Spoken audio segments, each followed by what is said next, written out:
We're so fucking back. We're so fucking back. Petr Yan. No mercy. Gets it done over Merab Dvalishvili. 50-45. You can argue maybe a 49-46 depending on round one because it was close. You know, Jan's a little bit of a slow starter. Derek Cleary, you're a terrorist. 48-47 is fucking abysmal. You tried to rob Petr Yan, but you couldn't. You couldn't do it because that was too fucking dominant. Petr Yan just took Merab Dvalishvili to school. He fucking dominated him. That was, by all accounts, a masterclass in striking and in grappling. Petr Yan gets it done. Dominates him, just completely dominates him. It was not close at all. I mean, in round one, you can make an argument. You know, Merab was landing some decent shots, but Petr Yan, he stung him. He spun his jaw with a straight right, and it had Merab a little wobbly for a second. He recovered, but he seemed a lot more tentative after that. He sure did. And, Yan defended all the takedowns well. Merab didn't get one off in round one. He tried. He failed. He tried 25 times, and he failed 23. Yan defended nearly every takedown. And something else about this fight, too. Petr Yan just out-grappled Merab. He just out-grappled Merab. And I haven't said it on this channel because, you know, like I said, I've mentioned this before. This channel is new. I've been saying for years, Merab is not a skilled fighter. And I feel vindicated in saying that. He can't strike. He can't grapple. He's not good. He's a pressure merchant. I've been saying it for years. Don't get me wrong. Merab Dvalishvili is the greatest bantamweight of all time. He has achieved the greatest resume in bantamweight history. He's a fantastic fighter, and he's found a way to win fights that works for him. However, I feel vindicated in saying Merab is not very skilled. Great fighter, not a very skilled one, though. So don't fucking cook me in the comments. I'm putting emphasis on the fact that he is still a great fighter. He's accomplished a lot in this sport. But that ain't the focus tonight. I don't give a shit about all that. We're talking about Petr Yan and his dominance over Merab Dvalishvili. Round one, close round, could have gone either way. Give it to Merab if you want. I don't give a shit. Round two, momentum starts to swing. Yan's taking over. He's defending every takedown again. He landed, it was pretty equal in terms of damage. I think he landed a big body shot late in the round. Maybe that was round three. The body kicks, I'll get to that. Those were money in this fight. Either way, Yan started to take over as round two went on. That round went to him pretty clear. Round three, I think this is when the body kick happened. I'm pretty sure this is when the body kick happened. There was multiple, but the first big body kick that really had Dvalishvili hunched over in pain and running and scrambling for his life. It was pretty evens on the feet. You know, they were both having some success. Merab was landing some decent shots in this fight. You know, he was timing the overhand over the top of Petr Yan's jab a decent bit in this fight. And I'll talk about the jab, don't worry, because that was money for Petr Yan tonight. But it was pretty even. I would say Yan was still slightly ahead. I mean, he was landing the better shots. He was definitely landing more. He was landing the more effective ones too. But late in round three, nasty body kick from Petr Yan really hurts Merab. He hunches over in pain, and he starts circling out. He tries to really get away, doesn't want anything to do with it. And Yan just keeps slamming those kicks late into that round. And, he takes round three because of that. Round four and round five, these two rounds, I mean, this was complete one-way traffic at this point. Merab couldn't get anything going. He was trying the takedowns and failing. The takedowns were getting lazier and lazier. He kept shooting from farther out and getting them stuffed easily. And Yan even started having more grappling success of his own. I mean, he was taking Merab down in this fight. And I don't think he needed to. I think, obviously, he has a tremendous advantage on the feet in this fight. There's no question about it. That was shown tonight. But I think he was almost trying to prove a point. He was out-grappling Merab, offensively and defensively. He was beating him in every aspect of this fight. Round four, round five, just completely dominated him. Round five, hurt him to the body again, landed some big kicks. He was starting to crack Merab, had his face busted up really bad. Merab looked like Bilal after JDM got done with him. That's what I would like in his face at the end of this fight too. So dominance from Yan. I do think that going into this fight without a torn shoulder or whatever it was for Yan, I think that made all the difference. I mean, Yan was defending the takedowns really well in the first fight. He has some of the best takedown defense this sport has ever seen, and he was able to do that with one arm. So it makes a big difference, I guess, that he had two arms going into this fight. So that was a big one. The jabs, like I mentioned, I was talking about that a little bit earlier. Those were money for Yan. He was busting up Merab's face with it. You know, he's landing up from both stances. That's another thing he did really well.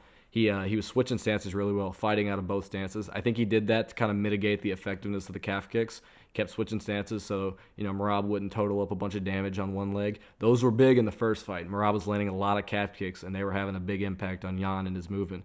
I think him switching stances a bunch in this fight, that limited how effective those could be. And yeah, I mean, this was just dominance. This was perfect. I completely forgot to scroll down to the the tab down here.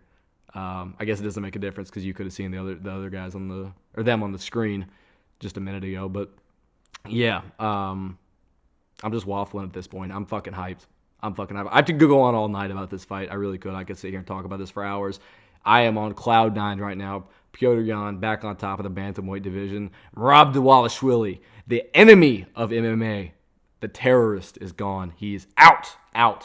And you know what? Run the immediate rematch. I'm with it. Run that. Book it whenever. Book it as soon as possible. I don't give a shit. I would love to see 25 minutes again of Merab Dvalishvili getting his head pinged around by Petr Yan. That was an absolute masterclass. We'll move on to the co-main event.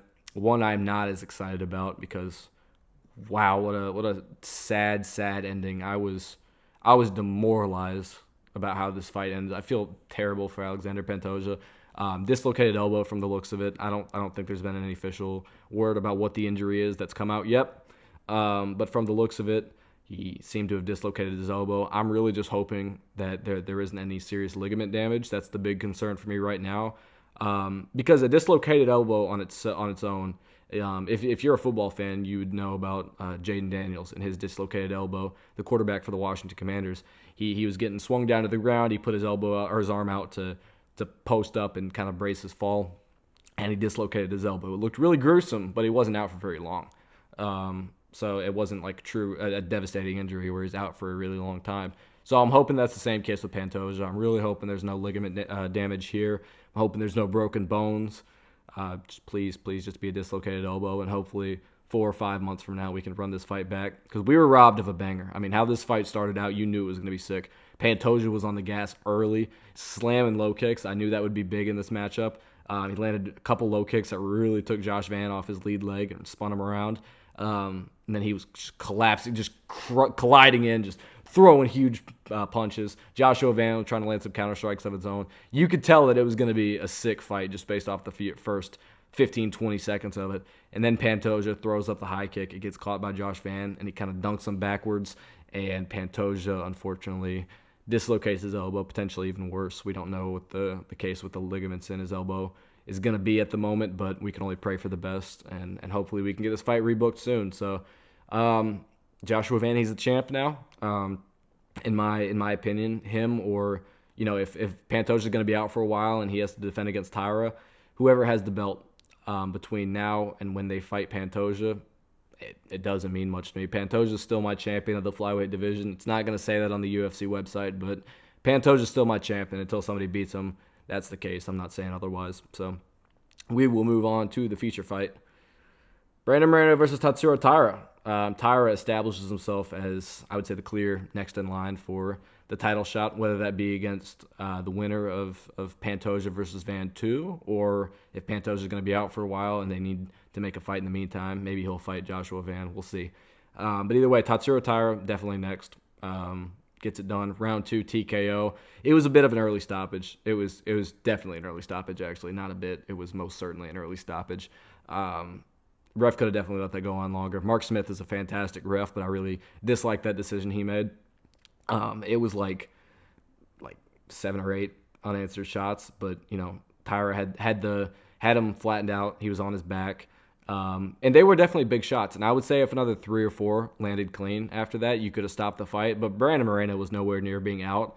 It was a really questionable stoppage. I think he was on his way to getting TKO'd. And I think the unfortunate thing for this with Tatsuro Taira is the weird stoppage. It kind of takes away from the legitimacy of the win, because he was on his way to getting that TKO win. Brandon Moreno was flattened out on the ground. He wasn't doing much to defend himself. Taira was landing huge shots. Really, really impressive stuff from Taira. He was... I don't know. He looked really good. Round 1 was a little sketchy for him, though. He shot it on a takedown and ended up in a weird position where Brandon Moreno kind of partially had a triangle choke in. It was in, but No, it wasn't even in, really. It wasn't really even in. Joe Rogan was creaming himself on the broadcast. It's in, it's in. It was not, though. He didn't have pressure on that armpit of Tatsuro Taira where his shoulder would have been pressed against his neck where he could have actually finished the choke. He didn't have that. So he was just kind of stuck in a position where it was like a partially in triangle for like 3 minutes of that round. And then I think Moreno let go of the sub late in the round and tried something else. But yeah, Brandon Moreno won round 1 pretty clearly with that submission attempt that he held on to for pretty much the whole round. But round 2, Taira looks good on the feet. Yeah, he was landing some good shots. I think he was slightly ahead on the feet. I mean, you can see the strike numbers down at the bottom. A lot of those came from the grounded pound in round 2, but he was looking good on the feet. He was looking pretty sharp. He was keeping up with Moreno, to say the least. He gets the takedown, works his way to the back, and once he got that body triangle, man, it was trouble for Brandon Moreno. Tatsuro Taira, when he gets the back and he gets that body triangle in, it's so tight, and he does not give up that position. He is so good at maintaining dominant position over guys. And now we've seen a new layer of his game. He has a really devastating grounded pound. So, him mixing all that stuff together, that's going to be a problem. I think Tatsuro Taira, I think he could be the best flyweight on the planet. I wouldn't pick him to beat Pantoja right now. I would pick him to beat Van. I would, in all honesty. I think he's really, really, really good. But yeah, we'll have to see when that fight eventually happens. So Tatsuro Taira, very impressive win. Next in line for the title for sure. After we get some clarity on what's next with the rematch, or if Pantoja's going to need some timeout. Henry Cejudo versus Payton Talbot. Payton Talbot, I'm a fan of him, right? So I've been a believer in him for a while. I did not think he would win this fight, though. I did decent on predictions on this card. You can go back and watch. I was thinking Henry Cejudo was going to win this fight, and boy, was I wrong. I mean, this was dominance from start to finish from Payton Talbot. Landed a big straight right early in this fight that seemed to stun Henry Cejudo. That seemed to really set the tone for this fight. Payton Talbot's got devastating power. And I think if he's fighting anybody other than Henry Cejudo, who you can see, I mean, in this fighter picture right here, the dude has no neck. It's basically just shoulders going up into the bottom of his head. And same thing with Merab. Like, Merab has such a thick neck. It's almost like wider than his head. It's crazy. So it's when you connect with guys like that, their head doesn't bobble around like someone like me who has a skinny neck. If I got clobbered by some shots that Payton Talbot was landing on Henry Cejudo, I'm going out cold. But Henry Cejudo doesn't have a neck, so his head doesn't really shake around a whole lot. So he was able to tank a lot of those shots, and he has that Mexican chin. Those guys can take a ton of punishment. So he toughed it out like a dog. Henry Cejudo was tough as nails. He was gritting down. He was throwing back. So respect to him. Went out like a warrior in his retirement fight. Props to him. But Payton Talbot, man, he dominated this. I mean, the straight shots were money for him. Really did a good job at maintaining the range and taking advantage of that big reach and height advantage that he had in this fight. The kicks were really good as well. The knees were so nasty. He was landing a bunch of big step-in knees on Henry Cejudo. Those were doing a ton of damage. Won all 3 rounds of this fight very clearly. The grappling as well. I mean, we're talking about a night and day difference between now and when we saw him fight Raoni Barcelos at the beginning of this year. He was out grappling Henry Cejudo. He was defending the takedowns really well. He was getting takedowns of his own. He was winning most of the scrambles. He ended up on top. I want to say he had more control time. I can check down here. No, I can't check down here. They don't have that on here for some reason. Why? Why do you not have control time? That's such a big part of fights. Thank you, UFC, for not putting that on your website. Anyways, yeah, I'm quite confident that he had more control time. I know there was a bit of time in round 2 where Henry Cejudo, or maybe it was round 1. It was round 1 or 2, but there was like a minute or two where Henry Cejudo was in full guard and he had some top control for a bit. But Talbot really good at scrambling on the ground, and he does a good job at staying out of dangerous positions where he could get submitted. But he's so good at getting back up to his feet and scrambling with guys, even the elite of the elite grapplers, like Henry Cejudo, Olympic gold medalist. He is one of the top grapplers the sport has ever seen. I know he's not, known for being too much of an offensive grappler, but even, in the Henry Cejudo trying to defend the takedowns, Talbot was able to get takedowns of his own. That's crazy to say, because Aljamain Sterling had trouble getting Cejudo down. I mean, this is a guy who has elite takedown defense. So very, very impressive stuff from Payton Talbot. Dominant win for him. I think he got a couple knockdowns in this fight as well. He was really, really good. I mean, this guy, I think he's going to be a problem at bantamweight. I really do. I had my questions after that Raoni Barcelos fight. It was hard not to, but he's really bounced back well from that. Yeah, and body shots too. He was landing some nasty, nasty body shots. We were talking about those kicks to the body earlier with Petr Yan. Talbot had some of his own. He was really hurting Cejudo to the body. He's landed some big hooks to the body whenever Cejudo would try and engage in the clinch, just ripping those shots to the body and really hurting Cejudo with them. Dominant performance all around. And yeah, I'm excited to see what they do next for Talbot. I would, if it were up to me, because I am a fan of Payton Talbot and I want to see him get to the top of the sport, I would do him versus Amin Zahabi, two up-and-coming contenders, and then the winner gets maybe a title eliminator, or maybe they get a fight that would get them a title eliminator. But I want to see, I don't know, give him Amin Zahabi. I think he would smoke Amin Zahabi. I don't think he's all that good. So, yeah, dominant win from Payton Talbot. Fun stuff ahead. I'm looking forward to what's in the future. Jan Blachowicz versus Bogdan Guskov. We have a draw in this one. Jan Blachowicz win round one pretty clearly, I think. The low kicks were doing a lot of damage. He was finding the jab well. He was kind of stinging him with the jab that kept popping Guskov's head back, and he would go wide-eyed a little bit. He was establishing that jab, establishing those low kicks early. I think he won round one, had more volume too. Guskov was just kind of dancing around on the outside. So I gave Blachowicz round one pretty clearly. And then round two, Guskov drops him bad. He sits Jan Blachowicz down bad, and I'm thinking he's about to get the finish. He starts landing some big ground and pound shots, but he isn't able to get him out there. Eventually, Jan Blachowicz tries for a heel hook. And if you know Bogdan Guskov's training partner, it's Walter Walker. You're not heel hooking this guy. He probably gets heel hooked several times a day by the most dangerous heel hook artist in the sport. Jan Blachowicz is not getting a heel hook on this guy. That was a waste of his time. Anyways, Guskov just kind of sat there. He was just kind of staring at Jan ineffectively, trying to heel hook him. He eventually got back on top position, landed some big ground and pound shots. And he really kept hurting him. Landed some huge elbows. It's really bloodying up Jan Blachowicz's face in round two. And I think it was a 10-8 round pretty clearly. I think one judge scored it a 10-9, which would have given Jan Blachowicz the win had there been another judge that scored round two 10-9. But I like the judge's decision to score it a round two as a 10-8. I thought that was pretty clear. And then in round three, Guskov lets this fight slip away from him. It's that simple. This was his fight to win going into round three. I thought there was a good chance he would get the finish. But he just did a lot of what he did in round one. He was dancing around on the outside, just kind of trying to find counter shots, it looked like. It looks like he was trying to use his head movement to weave out the way of some Jan Blachowicz shots and fire in a counter shot to try and get a KO. But that shot never came, and he didn't have enough output in round three to win the round. And eventually, late in round three, with like 5 seconds left, I want to say, Blachowicz rips a big left hook to the body, and Guskov drops his guard, and then boom, clobbers him with a right hook upstairs, knocks him down really bad just to secure the round and secure the draw. So this fight ends in a draw.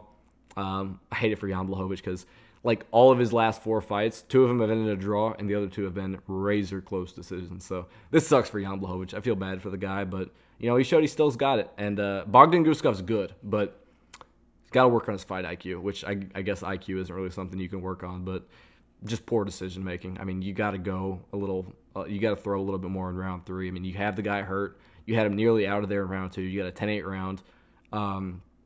Go secure that round, man. Go secure that round. Stop trying to find that counter shot KO. Blachowicz is very good. He's a very skilled fighter. You're not going to find it. Just throw. You got to be a little bit more active. So Guskov lets it slip away from himself, and he ends up with a draw.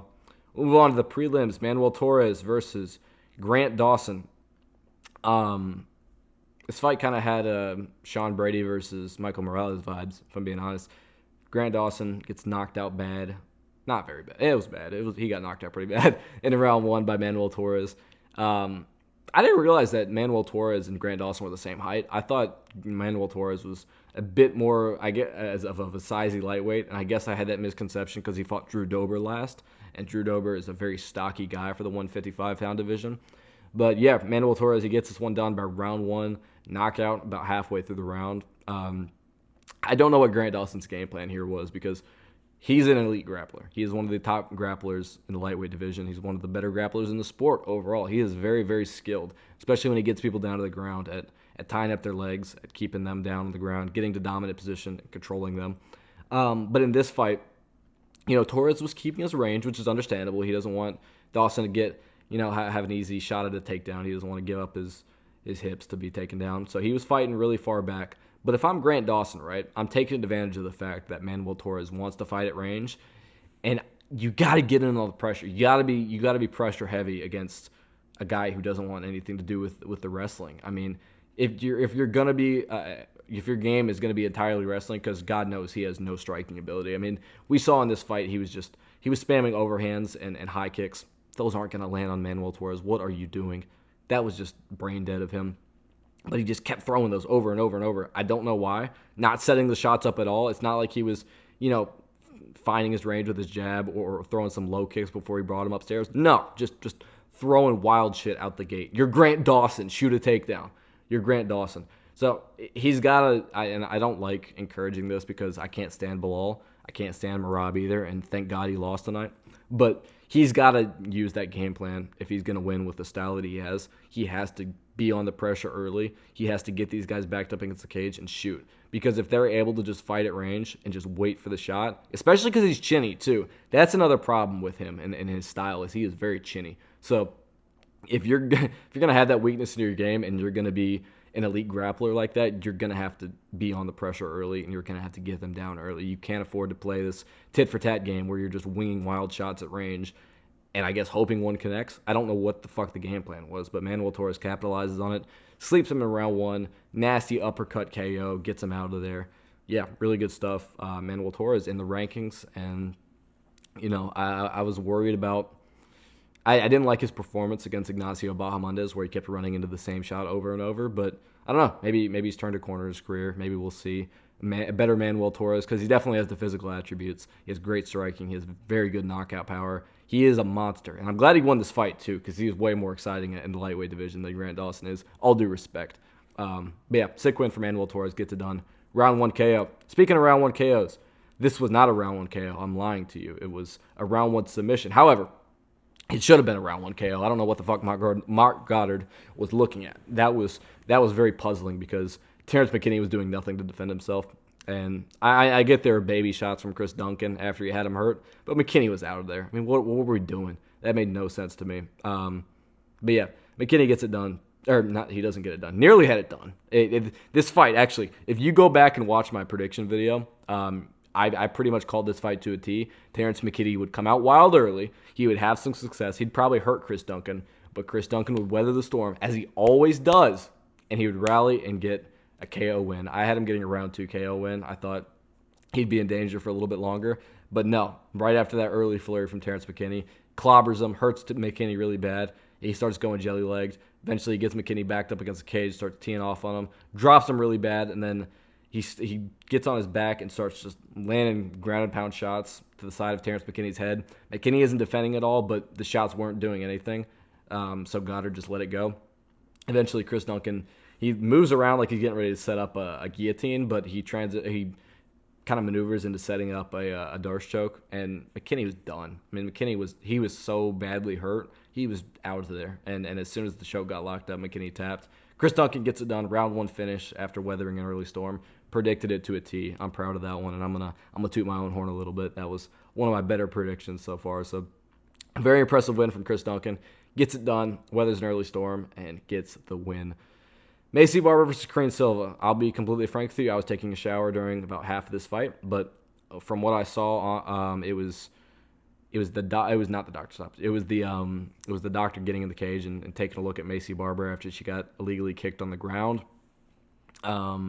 She was telling the doctor that she was dizzy, and the doctor was like, "Okay, go back out there." That didn't make any sense to me.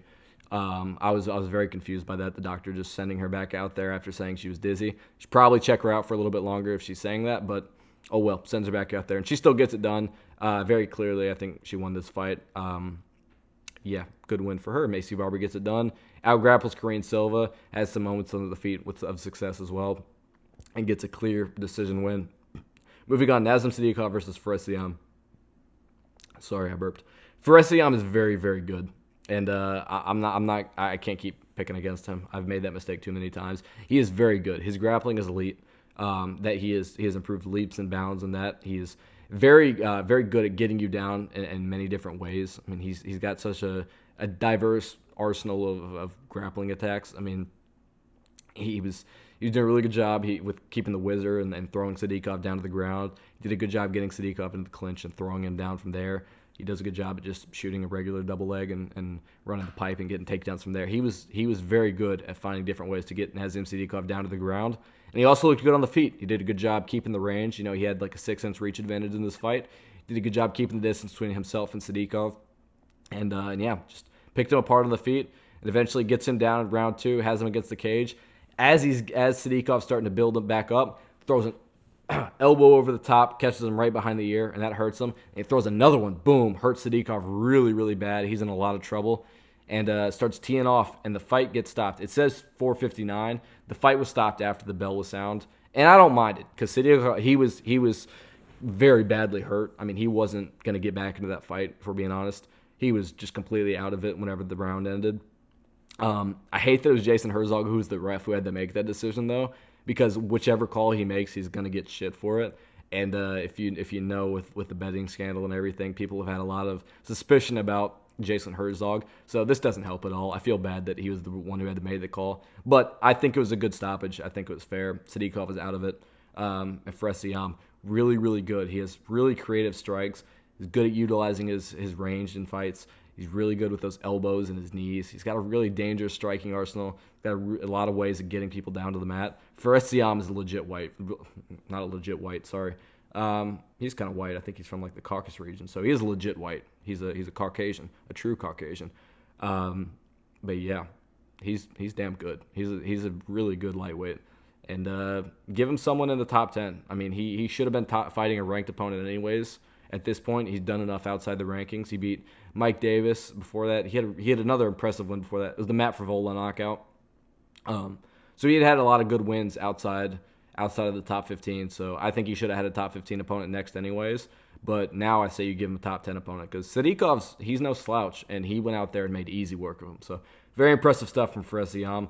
We'll go ahead and move on to the early prelims. Marvin Vettori's chin, I don't know what it's made of. And I have a theory that maybe, because, I don't want to insult his intelligence, but maybe he has such a small brain where, in order to get rocked, it's when your brain gets shooken around and it hits the side of your skull and it bounces around in there. Maybe Vettori has such a small brain that he doesn't have that effect. Like, it just doesn't bounce against the side of the skull because it's too small to really reach it. So that's my theory. There's really nothing else that can explain it. This guy's got a chin of iron.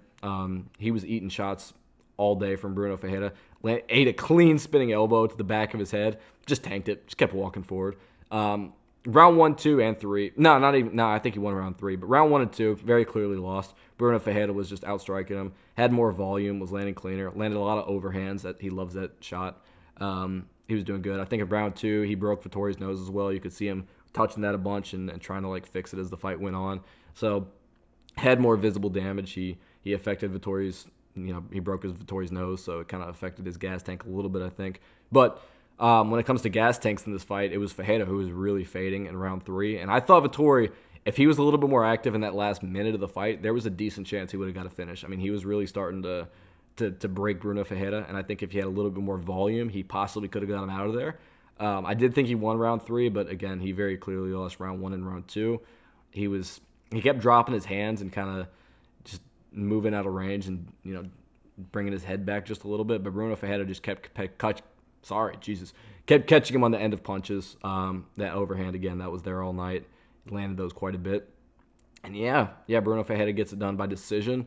A little bit of trouble in round 3, but round 1 and round 2, he was ahead. He just was. He was landing the better shots, and Marvin Vettori has a crazy chin. It doesn't make sense to me. He has the best chin in the history of the sport. It truly does not make sense. So, yeah, Bruno Ferreira gets it done. However, he did miss weight. I want to say that. He's 5'7". You should not be missing weight at middleweight. You came in the fight with love handles. I saw it. We saw it. Everybody saw it who watched the fight. He had love handles hanging over the side of his shorts. How are you missing weight at 5'7", 5'8", whatever you are? That's inexcusable. Yeah, I don't know. I don't like that. So, yeah, that's all I got, really. Jalen Turner, round 1 knockout over Edson Barboza.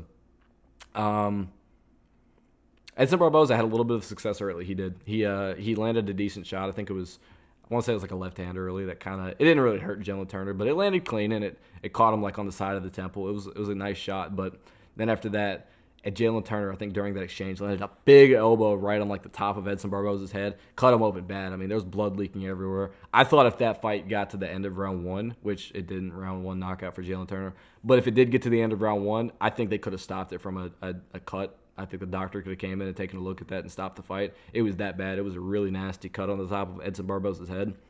Yeah, Jalen Turner, man, Edson Barboza, he's not the same guy he once was. He kept trying those high kicks. They weren't getting up there and hitting Jalen Turner. It wasn't going to happen.